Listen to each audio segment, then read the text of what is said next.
Episode की शुरुआत में हम देखते हैं कि जब वूफांग घर पर आता है तो सॉन्ग को किचन से निकलकर रूम में आने के लिए कहता है। जैसे ही सॉन्ग आती है तो वूफांग उसके हाथ में एक चेक दे देता है, जिसे देखकर सॉन्ग काफ़ी खुश हो जाती है क्योंकि अब उन लोगों के पास काफ़ी सारे पैसे थे, वो रिच हो गए थे। और ये सब पॉसिबल हुआ था डोंग के बिजनेस करने की वजह से, क्योंकि उसने वो पैसे अर्न किए थे और उन्होंने ये भी डिसाइड कर लिया था कि वो उन पैसों से अपने लिए ग्राइंडर और पेजर भी खरीदेंगे, जिसके अगले दिन वो गोल्ड खरीदने भी जाते हैं।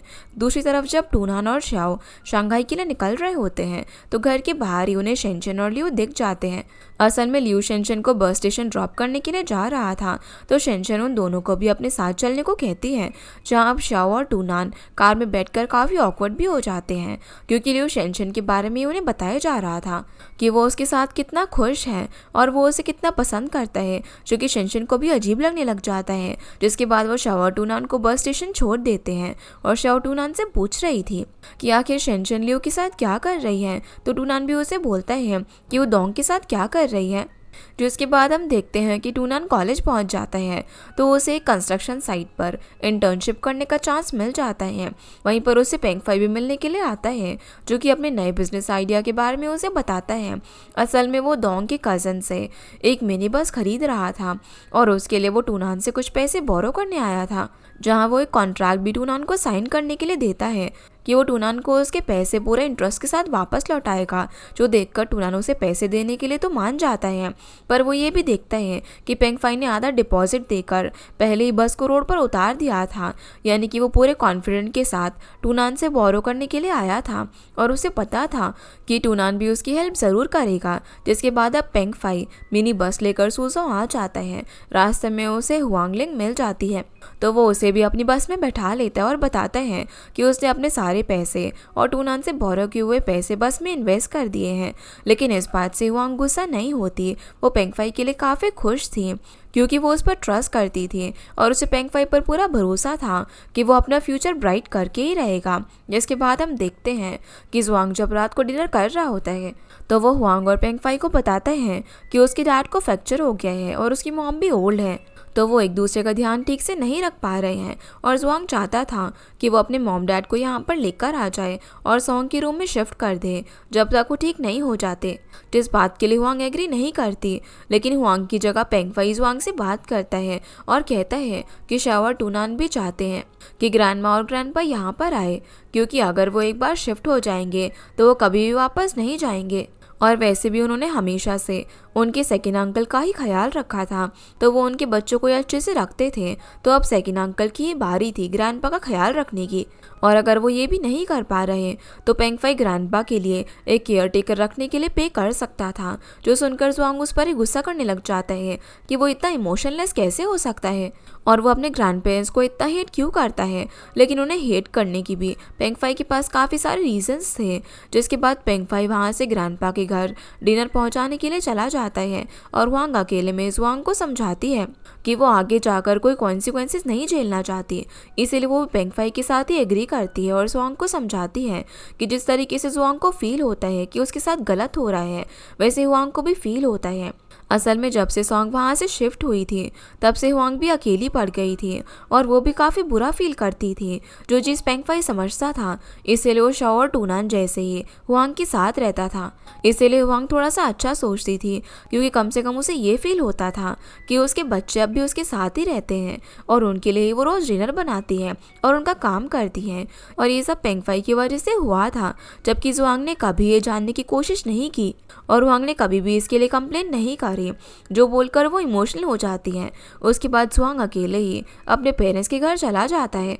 अगले दिन फिर हम देखते हैं कि पेंगफाई और हुआंग जब लंच कर रहे थे तो हुआंग के लिए सॉन्ग का फ़ोन आता है, जहाँ वो हुआंग को बताती है कि शेनशन न्यू ईयर के दिन शादी कर रही है और उसने रूम रेंट पर देने की बात को लेकर फैक्ट्री डायरेक्टर से बात कर ली थी, क्योंकि लीजान फैक्ट्री डायरेक्टर का ही बेटा था।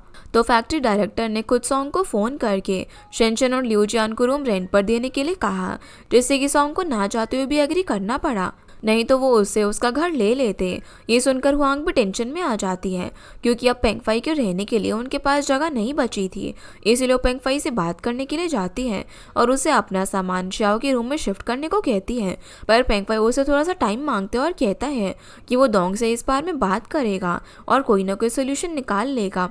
फिर शेनशन अब शादी करके सॉन्ग के घर में आती है और जैसे ही ल्यूजान दरवाज़ा खोलता है तो अंदर से पेंगफाई निकलता है और कहता है कि उसने तो दोंग का रूम 5 ईयर्स के लिए रेंट पर ले रखा है और सारे बिल्स भी पे कर रखे हैं, तो वो ये रूम खाली नहीं करेगा और अगर शेनशन और ल्यूजियान चाहे तो वो सॉन्ग का रूम रेंट पर ले सकते हैं। इस पर उन लोगों में लड़ाई भी हो जाती है, पर पेंगफाई उन्हें सारे चेक्स और एग्रीमेंट दिखा देता है, इसीलिए वो दोनों उसे बाहर नहीं निकाल पाते। जिसके बाद पेंगफाई ये सब हुआंग और जुआंग को भी बताता है कि ये आइडिया असल में वूफांग का था, इसीलिए पेंगफाई ने दोंग का रूम और उसका फर्नीचर बचा लिया और इसमें उसकी हेल्प यिमिंग ने भी करी थी क्योंकि पहले पेंगफाई ने भी कभी यिमिंग की हेल्प की थी। जिसके बाद हम टूनान को देखते हैं और जिस कंस्ट्रक्शन साइट पर वो सुपरवाइजिंग का काम कर रहा था वहाँ वो एक वर्कर को हेलमेट पहनने के लिए डांट रहा होता है क्योंकि वो लोग सेफ्टी रूल्स फॉलो नहीं कर रहे थे और टूनान को वेल्डिंग हो रही आयरन रॉड्स में भी कुछ डिफेक्ट्स दिख रहा था, जिसकी वजह से टूनान का सीनियर उसे समझाता भी है कि वो सिर्फ एक डिज़ाइनर है तो उसे इन सब पर इतना ध्यान नहीं देना चाहिए। लेकिन तभी अचानक से ऊपर से एक दीवार टूट के उनके ऊपर गिर जाती है। टूनान और उसका सीनियर तो सही टाइम पर साइड होकर बच जाते हैं, लेकिन एक वर्कर उस दीवार के नीचे आ जाता है। ये देखकर टूनान भी वहीं पर बेहोश हो जाता है। जब उसकी आंख खुलती है तो वो हॉस्पिटल में था जहाँ उसके साथ श्याओ और दोंग थे और वो उसके होश में आते ही उसकी केयर करने लग जाते हैं। पर टूना नोटिस करते हैं कि शाओ दोंग से काफ़ी एरोगेंट बिहेव कर रही थी। फिर जब शाओ हॉस्पिटल से चली जाती है तो टूनान दोंग से इस बार में पूछता है, जहाँ दोंग बताता है कि वो अपने एग्जाम में फेल हो गया, इसीलिए शाओ उससे बात नहीं कर रही और उस पर गुस्सा है। जिसके बाद टूनान अपने सीनियर टीचर से बात करने के लिए जाता है और उनसे फ़ोन पर उस वर्कर के बारे में पूछता है जो कि इंजर्ड हुआ था। टूनान को पता चलता है कि वो वर्कर अब खतरे से बाहर है, जो सुनकर वो काफ़ी रिलैक्स फील करता है। लेकिन तभी टीचर उसे एक्सीडेंट का रीज़न भी बताते हैं कि असल में वो एक्सीडेंट हुआ था उन आयरन बार्स की वजह से, क्योंकि उनकी ठीक से वेल्डिंग नहीं हुई थी। यानी कि टूनान वहाँ पर ठीक से सब कुछ देख रहा था क्योंकि उसने तो पहले ही ये पता लगा लिया था। जिसके बाद वो शाओ के साथ अपने घर सोजो चला जाता है और उसके पेरेंट्स को भी एक्सीडेंट के बारे में पता चल गया था, तो वो उसकी काफ़ी केयर करना शुरू कर देते हैं, उसके लिए हेल्दी मील्स भी बनाते हैं। जिसके बाद हम देखते हैं कि शेनशन श्याओ से मिलने के लिए उसके घर पे आती हैं, जहाँ वो उससे बहुत सारी बातें करती हैं और बहुत देर तक उनके घर में ही रुकती है, जिससे कि हुआंग थोड़ी सी परेशान हो जाती है।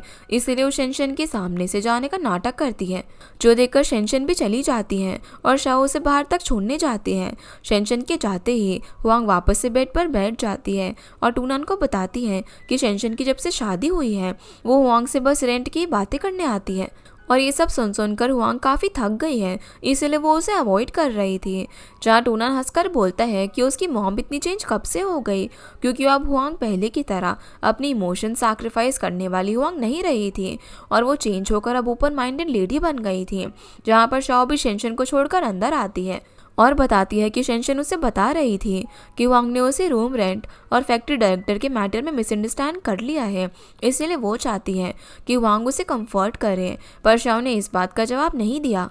यानी कि शाओ भी अपनी मॉम जैसी बन गई थी और वो गॉसिप करने की बजाय चुपचाप अंदर आ गई थी। जिसके बाद रात को टूनान और पेंगफाई बात करते हैं, जहाँ पेंगफाई पूछता है कि टूनान अपनी ग्रैंडमा से मिलने के लिए कब जाने वाला है। इस पर टूनान बताता है कि अभी तक उसके डैड ने इस बारे में कोई भी बात नहीं करी और वो जब भी जाने के लिए कहेंगे तब वो चला जाएगा।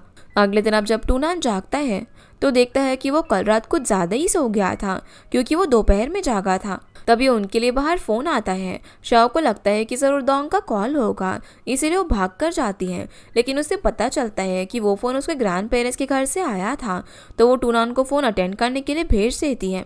फिर टूनान वापस आता है और बताता है कि उनके ग्रैंड पेरेंट्स ने उन्हें इनवाइट किया था, जहाँ टूनान शाओ के सामने दोंग की बात करने लग जाता है और शाओ बोलती है कि वो दोंग का नाम भी नहीं सुनना चाहती। पर टूनान उसे टीज करने लग जाता है कि वो दोंग का नाम नहीं सुनना चाहती, तो वो फ़ोन अटेंड करने के लिए इतनी जल्दी कैसे चली गई, वो ज़रूर दोंग का ही वेट कर रही होगी। इस पर शाओ से बोलती है कि वो दोंग से बात नहीं करेगी जब तक दोंग पढ़ाई में सीरियस नहीं हो जाता, क्योंकि वो फेल भी इसीलिए हुआ था क्योंकि वो डॉर्मेट्री में अपने सीनियर्स के साथ कार्ड गेम खेल रहा था। ये सुनकर टूनान भी कुछ नहीं कहता। क्योंकि उसने ही तो डोंग को कार्ड्स खेलना सिखाया था और वो भी डॉर्मेट्री में कार्ड्स खेला करता था। जिसके बाद हम देखते हैं कि शॉ, पेंगफाई और टूनान अपने डैड के साथ ग्रैंडपा के घर जाते हैं, जहाँ ग्रैंडपा टूनान से बोलते हैं कि टूनान उनके घर बहुत ही कम आता है और शॉ को देखकर तो ऐसा लगता है कि वो यहाँ पर आना ही नहीं चाहती। इसकी वजह से वो बस टूनान पर ही ट्रस्ट कर सकते हैं कि वो अपने कजन्स का ध्यान रखेगा और उनकी पढ़ाई में हेल्प करेगा, जिसके लिए वो टूनान को उनके साथ ही शिफ्ट हो जाने के लिए बोलते हैं। पर पेंगफाई टूनान की साइड से कहता है कि टूनान की तबीयत कुछ दिनों से ठीक नहीं है और उसे इंसोम्निया भी हो गया है, लेकिन फिर भी ग्रैंडपा टूनान को शिफ्ट होने के लिए फोर्स करते हैं, जिसकी वजह से डिनर खत्म होने के बाद जुआंग अकेले में अपने पेरेंट्स से बात करता है और उन्हें समझाने की कोशिश करता है कि टूनान शिफ्ट नहीं कर सकता और उसे अपने फ्यूचर पर ध्यान देना है। ये सुनकर उसके पेरेंट्स उससे ही गुस्सा हो जाते हैं और वो जुआंग से ये भी कह देते हैं कि उसकी पूरी फैमिली उन लोगों से हेट करती है, क्योंकि ना तो हुआंग उनके घर आकर उनका ध्यान रखती थी और ना ही जुआंग के बच्चे अपने ग्रैंड पेरेंट्स की बात मानते थे। ये सुनकर जुआंग को भी गुस्सा आ जाता है। वो अपने डैड को सच्चाई बताता है कि उसके डैड कितने ज़्यादा पार्शल हैं और वो फिर भी उनकी बात हमेशा मानते आया है, लेकिन यही सब चीज़ें वो अपने बेटे को सफ़र करने नहीं देगा। इसलिए वो टूनान के शिफ्ट होने के डिसीजन से क्लियरली मना कर देता है। असल में ये सारी बातें टूनान भी बाहर खड़े होकर सुन ली थी, तो वो अंदर आकर जुआंग को वहाँ से लेकर चला जाता है और जुआंग काफ़ी ज़्यादा इमोशनल हो गया था क्योंकि उसके पेरेंट्स ने उस पर कुछ ज़्यादा ही गुस्सा किया था। इसकी वजह से पेंगफाई को भी अपने अंकल के लिए बुरा लगता है और वो घर जाकर सब कुछ हुआंग को बता देता है, लेकिन ये सुनकर हुआंग दुखी होने के बजाय खुश होती है क्योंकि उसे पता था कि अब जुआंग को पता चलेगा कि असल में उसकी केयर कौन करता है और उसके पेरेंट्स कितने ज़्यादा सेल्फिश हैं। जहाँ वो जुआंग को अच्छा फील कराने के लिए उसके साथ अच्छे से बिहेव करती है और उसके लिए हॉट मिल्क भी लेकर आती है, जो देखकर वो खुश हो जाता है। फिर अब न्यू ईयर के दिन शेनचन हुआंग के घर पर आती है और उस हुआंग से बात करने आई थी क्योंकि शेनचन को भी अब हाई स्कूल में ट्रांसफ़र चाहिए था और वो वहाँ पर टीचिंग करना चाहती थी, जिसमें उसकी हेल्प सिर्फ जुआंग ही कर सकता था। इसलिए वो अपनी बातों में जुआंग को फंसा रही थी। जहाँ शेनचन के डैड भी उसके साथ आए हुए थे और वो हर बार की तरह शेनचन और शाओमिन की तारीफ करते हुए हुआंग के बच्चों को नीचा दिखाते हुए कहते हैं कि उन्हें बिल्कुल नहीं पता था कि शेनचन और शाओमिन हुआंग के बच्चों से भी ज़्यादा आगे बढ़ जाएंगे और अर्निंग भी स्टार्ट कर देंगे। ये सुनकर हुआंग को बहुत गुस्सा आता है। इस बार वो शेनचन की डैड को जवाब भी दे देती है कि पहले तो शेनचन के डैड ने ही उसकी एजुकेशन को सीरियस नहीं लिया था और वो तो शाओमिन को भी बार बार शॉप पर काम करने से रोक रहे थे, तो अब उन्हें क्या हो गया। जो सुनकर वो कुछ भी नहीं बोल पाते और थोड़ी ही देर में वहाँ से चले जाते हैं। उनके जाते ही जुआंग शॉक में था। वो हुआंग से पूछता है कि वो इतनी ब्रेव कैसे हो गई, जिस पर हुआंग बताती है कि वो अभी मेनोपॉज फेज में है और वैसे भी वो शेनचन की तारीफ सुन सुनकर थक गई थी। शेनचन भी ये सब इसीलिए कर रही थी क्योंकि उसे सिर्फ जुआंग की हेल्प से किस तरीके से जॉब चाहिए थी। जिसके बाद हम देखते हैं कि टूनान और शॉ वेकेशन ख़त्म होने से पहले ही शंघाई के लिए निकल जाते हैं क्योंकि शॉ को डोंग से मिलना था और वो बस में टूनान से यही बात करते हुए जाती हैं कि मॉम उसे टूनान के बारे में पूछ रही थी कि अब तक उसकी कोई गर्लफ्रेंड बनी है या फिर नहीं। जहाँ टूनान भी उसे यही पूछता है कि वो डोंग और उसके बारे में कब अपने मॉम डैड को बताएगी, पर शाओ अभी उन्हें कुछ भी नहीं बता सकती थी क्योंकि डोंग को उसके मॉम डैड बचपन से ही सीरियसली नहीं लेते थे। दूसरी तरफ हम डोंग को देखते हैं जो कि शाओ को मनाने के लिए शंघाई आ गया था। वो उसे बात करने उसकी डॉर्मेट्री के बाहर खड़ा रहता है। जब शाओ आती है तो वो उसे सॉरी बोलता है, पर शाओ उसे बोलती है कि अगर वो इस बार भी एग्ज़ाम में फेल हुआ तो वो उसे ब्रेकअप कर लेगी।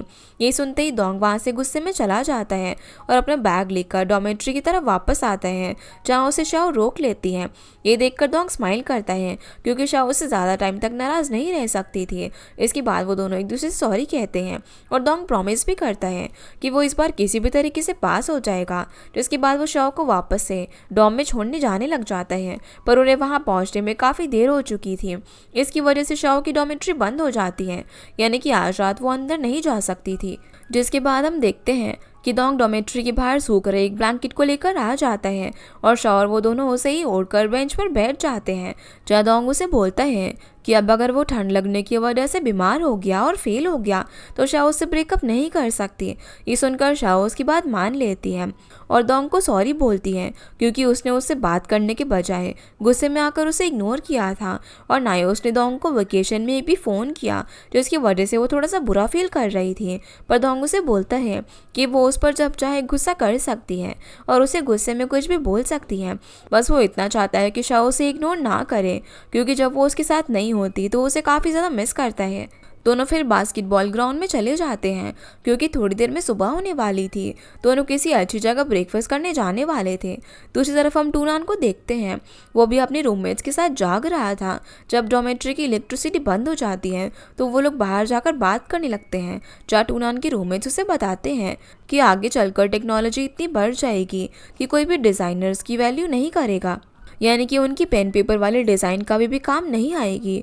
तो वो लोग आगे चलकर क्या करेंगे। पर टूनान ऐसा नहीं सोचता था क्योंकि टेक्नोलॉजी कभी उनकी पेन पेपर वाली रियलिटी पर इमेजिनेशन को रिप्लेस नहीं कर सकती थी। यानी कि वो अपने करियर और फ्यूचर को लेकर क्लियर था कि उसे इस फील्ड में ही हमेशा रहना है। अगले दिन फिर हम देखते हैं कि टूनान से मिलने के लिए पेंगफाई आता है।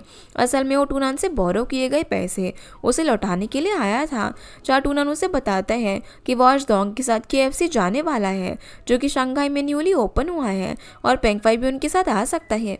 तो पेंगफाई पूछता है कि क्या शाओ उनके साथ नहीं आ रही है, जिससे टूनान को थोड़ा सा शक होता है क्योंकि डोंग तो शाओ के बिना KFC जा ही नहीं सकता था और उसने अब तक टूनान को आने के लिए कॉल भी नहीं किया था। इसकी वजह से टूनान और पेंगफाई अकेले ही KFC चले जाते हैं, जहाँ पर ये दोनों शाओ और डोंग को देखते हैं, जिन्हें देखकर अब पेंगफाई को भी उनके रिलेशनशिप के बारे में पता चल जाता है। पर टूनान पेंगफाई को थोड़ा सा वार्न कर देता है कि वो गलती से भी इस सब के बारे में मॉम डैड को ना बता दे। इसके बाद वो चारों साथ में एक टेबल पर बैठ जाते हैं और पेंगफाई शाओ से पूछता है कि आखिर उसने डोंग में ऐसा क्या देख लिया। इसके बाद दोनों ऑर्डर करने चले जाते हैं। तभी टूनान की एक्सीडेंटली मुलाकात हो जाती है लीजिया से, जो कि अपने कलीग जू के साथ वहाँ पर आई हुई थी। जू लीजिया के साथ टूनान के पास वाली टेबल पर ही बैठ जाता है और वो उसे काफ़ी बातें कर रहा था, उसे अलग अलग फूड ट्राई करने के लिए कह रहा था, जो देखकर टूनान काफ़ी जेलस फील करने लग जाता है। वो गुस्से में वहाँ से बिना कुछ खाए ही चला जाता है, जो चीज़ डोंग, पेंगफाई और शाओ देखते ही रह जाते हैं। अब कुछ दिनों के बाद हम देखते हैं कि टूनान की पोस्ट ग्रेजुएशन भी पूरी होने वाली थी, तो उसे रहने के लिए एक नई जगह की ज़रूरत थी क्योंकि वो डॉर्मेट्री से निकलने वाला था, जिसमें वो शाओ और डोंग की हेल्प लेने की सोचता है और वो इस बारे में उनसे बात भी कर रहा होता है, लेकिन दोनों उसकी बात में कोई भी इंटरेस्ट नहीं दिखाते। जिसके बाद टूनान डॉम जाकर अपना प्रोजेक्ट बनाने लग जाता है। तभी उसे प्रोफेसर शू का कॉल आता है, जो उसे KFC जाने के लिए कहती है क्योंकि वहाँ पर टूनान से कोई मिलने वाला था। असल में वो प्रोफेसर शू की एक फ्रेंड है जिनकी बेटी टूनान को पसंद करती है और वो टूनान की ही सीनियर थी, जिसके लिए वो टूनान से अपनी बेटी की बात करने के लिए आती है। टूनान अब उसकी बेटी के साथ ब्लाइंड डेट पर भी जाता है, लेकिन उसे इस बारे में कोई भी आइडिया नहीं था कि उसे ब्लाइंड डेट पर भेजा जा रहा है। इसीलिए जब वो सीनियर उसे इस बारे में बताती है तो टूनान वहाँ से भागकर आ जाता है और ये सब प्रोफेसर शू ने भी देख लिया था। वो टूनान की आती ही उसे समझाने लग जाती है कि टूनान को फ्यूचर के बारे में सोचना चाहिए और उस लड़की से शादी के बारे में सोचना चाहिए क्योंकि वो काफ़ी अच्छी फैमिली से है। पर टूनान उनको आगे से उसके लिए कोई भी ब्लाइंड डेट अरेंज करने से मना कर देता है और कहता है कि वो सिर्फ अपने करियर पर फोकस करना चाहता है। जिसके बाद टूनान शंघाई में ही एक अपार्टमेंट रेंट पर ले लेता है, जिसकी सफाई करने के लिए डोंग और शाओ जाते हैं। यहाँ पर डोंग शाओ से कुछ बातें क्लियर करता है और उसे कहता है कि उसने अपना डिसीजन ले लिया है और वो ये था कि वो हमेशा शाओ के साथ में ही रहेगा, फिर भले ही ग्रेजुएशन के बाद शाओ सूजो ही वापस क्यों ना चली जाए, क्योंकि जहाँ भी शाओ जाएगी वो उसके साथ आएगा और अगर उसे शाओ के लिए पोस्ट ग्रेजुएशन भी करनी पड़ी तो वो भी करेगा। जो सुनकर शाओ सीरियस हो जाती है और डोंग उसे किस करने वाला होता है, लेकिन शाओ उसे दूर कर देती है। जिसके बाद हम देखते हैं कि शाओ वेकेशन में अपने घर पर चली जाती है और वो अपने पेरेंट्स के साथ ग्रैंड पेरेंट के घर लंच के लिए जाती है, जहाँ वो लोग शाओ के बारे में बात कर रहे थे कि वो उन्हें उसकी शादी के बारे में सोचना है। ग्रैंडमा ने शाओ के लिए एक लड़का भी पसंद किया था, जिस पर जुआंग कहने लग जाता है कि शाओ तो अभी सिर्फ 21 ईयर्स की है और वो उसकी शादी के बारे में नहीं सोच रहा क्योंकि अभी तो उसका कोई बॉयफ्रेंड भी नहीं है। लेकिन ये सब सुनकर शाओ बहुत ज़्यादा ब्रेवली सभी के सामने अनाउंस कर देती है कि उसका भी एक बॉयफ्रेंड है, जिसे उसके पेरेंट्स भी जानते हैं और वो शंघाई में उसका क्लासमेट भी था। जो सुनकर जुआंग और हुआंग थोड़े से कंफ्यूज हो जाते हैं, पर तभी शाओ उसका नाम बताती है कि वो लड़का डोंग है। तो पहले तो उसके पेरेंट्स को लगता है कि शाओ ज़रूर मजाक कर रही होगी, लेकिन जब पेंगफाई ये कंफर्म करता है तो वो लोग काफ़ी सरप्राइज रह जाते हैं। पेंगफाई फिर घर जाकर टूनान को भी फ़ोन पर ही सब कुछ बता देता है और वांग भी सॉन्ग को मेल लिखकर इस बार में बता देती है। सॉन्ग और वूफांग तो ये सुनकर बहुत ज़्यादा खुश हो जाते हैं। वो ये भी डिसाइड करते हैं कि वो डोंग को वेकेशन में घर नहीं बुलाएंगे और शंघाई से ही डोंग के साथ सीधे सोजो चले जाएंगे वांग और जुआंग से मीटिंग करने के लिए। वो काफ़ी ज़्यादा खुश थे क्योंकि उन्हें भी शाओ काफ़ी पसंद थी। लेकिन दूसरी तरफ डोंग का नाम सुनकर जुआंग और हुआंग की नींद ही उड़ गई थी, क्योंकि जुआंग तो जैसे ही आंखें बंद कर रहा था उसे डोंग ही अपने सामने डांस करता हुआ नजर आ रहा था। क्योंकि वो सब जानते थे कि डोंग बचपन से ही कितना खतरनाक लड़का था, इसीलिए वो थोड़ी सी टेंशन में थे कि डोंग शाओ को सीरियस लेगा या फिर नहीं। इस पर हुआंग जुआंग को समझाती भी है कि उन्हें शाओ पर ये डिसीजन छोड़ देना चाहिए कि उसे क्या करना है, क्योंकि उसने भी डोंग में कुछ देखा होगा, इसीलिए वो उसके साथ है। जिसके बाद हम देखते हैं कि हुआंग शाओ और उसके डैड साथ में बैठे हुए थे। तभी टूनान घर के बाहर आवाज़ लगाता है। असल में वो अकेला शंघाई से वापस नहीं आया था, बल्कि उसके साथ सॉन्ग की पूरी फैमिली आई थी, जो देखकर हुआंग काफ़ी खुश होती है और उन लोगों का वेलकम करती है। लेकिन इस बार क्योंकि वो सारे फ्रेंड्स नहीं बल्कि इन लॉज भी बनने वाले थे, तो जुआंग और हुआंग काफ़ी नर्वस भी हो जाते हैं और उन लोगों के लिए जल्दी जल्दी स्नैक्स और बाकी की अरेंजमेंट करने लगते हैं। जिसके साथ साथ सॉन्ग और वूफांग भी उन लोगों के लिए काफ़ी सारे फ्रूट्स और गिफ्ट्स लेकर आए हुए थे। वो शाओ और डोंग की बात करना शुरू कर देते हैं कि डोंग और उन दोनों ने ये बात उन लोगों से काफ़ी टाइम से सीक्रेट रखी हुई थी और सॉन्ग को तो लग रहा था कि हुआंग कभी उससे बात ही नहीं करेगी, लेकिन असल में ऐसा नहीं था। हुआंग भी खुश थी क्योंकि वो पहले से ही डोंग और उसकी फैमिली को जानती थी। अब वो लोग ये बात कर ही रहे थे, तभी शेनशन भी वहाँ पर आ जाती है और वो सॉन्ग को रूम रेंट पर देने के लिए थैंक्स करती है और उसे इन्वाइट भी करती है, पर हुआंग मना कर देता है क्योंकि वो लोग गेस्ट हाउस में रुकने वाले थे। और वो शेनशन को भी याद दिलाता है कि उन्होंने रूम रेंट पर नहीं दिया, बल्कि डायरेक्टर लियू ने रूम उनसे बोरो किया है, यानी कि उन्होंने वहाँ पर रहने के लिए कोई रेंट भी पे नहीं किया था। जिसके बाद शेनशन वहाँ से चली जाती है और जुआंग वूफांग को इंसिस्ट करते हैं कि वो लोग गेस्ट हाउस में क्यों रुकेंगे जबकि उनके पास खुद का घर है। इसीलिए वो डोंग के रूम में बेड्स अरेंज करने लग जाते हैं, क्योंकि आज सॉन्ग और वूफांग उनके घर पर ही रुकेंगे। जुआंग फिर पेंगफाई के साथ जाता है और गेस्ट के लिए जल्दी से एक कलर टीवी भी खरीद कर लेकर आता है, क्योंकि ये चीज़ उसने पहले ही सोच कर रखी थी कि जब टूनान अपनी गर्लफ्रेंड और उसकी फैमिली को घर पर लेकर आएगा तब जुआंग अपनी सेविंग से टीवी खरीदेगा। पर क्योंकि टूनान से पहले शाओ ने ऐसा कर दिया था तो उसे टीवी खरीदने में कोई प्रॉब्लम नहीं थी और वो बस गेस्ट के लिए अच्छी अरेंजमेंट करना चाहता था। फिर ये लोग साथ में बैठकर फैक्ट्री की बातें डिस्कस करते हैं और ये भी बात करते हैं कि हुआंग और सॉन्ग रिटायरमेंट कब लेंगी। दूसरी तरफ शाओ, डोंग, टूनान और पेंगफाई टीवी देख रहे होते हैं। टूनान तो अपने पेरेंट्स के साथ बात करने जाने वाला था, तो पेंगफाई भी उसके साथ आने लग जाता है, पर टूनान उसे आने से मना कर देता है और बोलता है कि वो यहीं पर रहकर डोंग और शाओ का ध्यान रखे, चाहे दोनों तो साथ में मैंगोस खा रहे थे। ये देखकर पेंगफाई काफ़ी इरिटेट हो जाता है और उन्हें परेशान करने लगता है। दूसरी तरफ टूनान अपने पेरेंट्स के साथ बैठा हुआ था और सॉन्ग हुआंग से गिफ्ट्स की बात करती है, क्योंकि उसे जब पता चला था कि वो लोग जुआंग फैमिली से नया रिलेशन बनाने वाले हैं, तो वो कंफर्मेशन के लिए शाओ और हुआंग के लिए गोल्ड चेन और टूनान और बाकी लोगों के लिए रेड एनवेलप लेकर आई थी और उन्हें गिफ्ट देना चाहती थी। ये देखकर टूनान उन सबसे बात करता है और कहता है कि शाओ और डोंग अभी मैच्योर नहीं है, अगर उन्हें गिफ्ट्स के बारे में पता चला तो वो इस रिलेशन को लेकर प्रेशर में आ जाएंगे, जो कि उनकी ग्रेजुएशन के लिए ठीक नहीं है। इसीलिए वो उन लोगों को शाओ और डोंग को थोड़ा सा टाइम देने के लिए कहता है। वो उन लोगों को ये भी बताता है कि डोंग शाओ के साथ रिलेशनशिप को लेकर काफ़ी रिस्पेक्टफुल और सिंसेयर है, तो उसे पूरा विश्वास है कि वो दोनों फ्यूचर में भी साथ रहेंगे, इसीलिए वो उन्हें टाइम देना चाहता है। इस बात से बाकी सभी लोग भी एग्री करते हैं और सॉन्ग बताती है कि उन लोगों को फिक्र करने की कोई भी ज़रूरत नहीं है, क्योंकि अगर शाओ फ्यूचर में सोजो में रहना चाहेगी तो भी वो डोंग के साथ वहाँ पर रह सकती हैं। ये चॉइस उन दोनों की है। सॉन्ग अब शाओ की गोल्ड चेन तो वापस ले लेती हैं, लेकिन वो हुआंग की गोल्ड चेन उसे गिफ्ट कर देती है, क्योंकि जब वो सोजो में रहती थी तब उसे याद था कि एक बार हुआंग ने भी गोल्ड चेन पहनने की विश की थी और अब उन लोगों की फाइनेंशियल कंडीशन अच्छी थी तो वो हुआंग को चेन गिफ्ट कर रही थी। ये देखकर हुआंग को काफ़ी खुशी होती है। इसके बाद हुआंग शाओ से बात करती है और उसे बताती है कि कल जब सॉन्ग और उसकी फैमिली ट्रेन से घर लौटेंगे तो शाओ को इस स्टेशन तक उन्हें ड्रॉप करने के लिए जाना होगा ताकि वो उन लोगों के क्लोज आ पाए और उनके साथ उसे फेमिलियर होने की अपॉर्चुनिटी मिल पाए। अगले दिन फिर शाओ ने स्टेशन ड्रॉप करने के लिए जाती है।